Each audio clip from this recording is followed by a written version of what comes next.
Things have changed so much over the past 12-18 months. The period of change has been more than I've ever experienced. The pace of it has been faster than I've ever known. It's been a really demanding year where we've had to meet to growing challenges, and I think all across pathology they've risen to each one. I think at the beginning we were all unsure about what to expect, and we didn't know what the workload was going to be like. We didn't know how many samples we were going to get, so it was all sort of up in the air. And the fact that people might have been off sick with COVID, we didn't know how we were going to cover in the lab.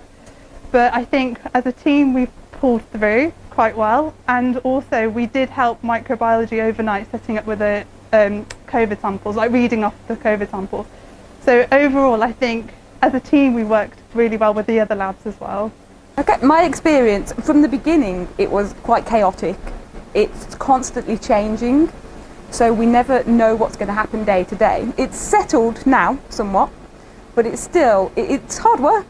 You go in one day and you're, got 200 samples, all's fine. The next day the goalpost is completely moved and you're like, oh. But we all worked together, so it was quite nice to work with the team who's all new to it, and we all get there together. That's quite pleasant. So I think we probably experienced the same level of not knowing as much detail at the start as everyone else, really. So it was definitely a time where we had to adapt and learn the same as everyone else, even though typically it is our field. So I think for us, I think we just started to work together and just disseminate more information amongst ourselves, whether that's different wards or even amongst the team, as and when it became appropriate to do so. So communication was key. I think we always tend to work in silos, so we work very individually as departments, but I think the fact that we've seen haematology, microbiology, chemistry, and wider teams as well, infection control as well, that we've all working for the same goal, and that's quite rare actually, so it's been refreshing to see that we're all cut from the same cloth and we all want to achieve the same thing, so it's been really brilliant actually.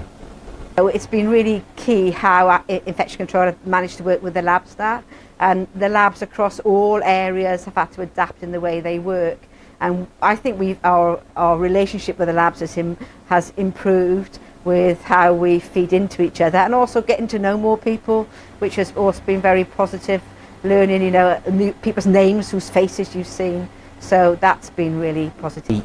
When things seem impossible, when we can come together we can achieve an awful lot. The way that we've been managed to move, change, bring in new equipment, get access to supplies and things, we've been able to achieve an awful lot. Things that would take literally years to implement, we were almost doing it overnight. It's the porters and the cleaners. It's those people that are ferrying deliveries to us left, right and centre, making sure they come around and clean the handles, 3 or 4 times a day. Those people are inspiring to me, because they're forgotten about, but they're constantly working really, really hard. I would say since the start of the pandemic, I wasn't working in the hospital at all, but my parents were, so they're both nurses and they're always working, and I was so scared for them when everything started, but now everything's kind of calmed down. I'm just so proud of them. Yeah, oh, it's making me cry. So yeah, it's them. Just like to say a very big heartfelt thank you to all of our teams across pathology for everything that they've done, going above and beyond, doing tasks that probably made them feel uncomfortable at the time, putting them under pressure, and there were a number of individuals that really did an absolutely fabulous job.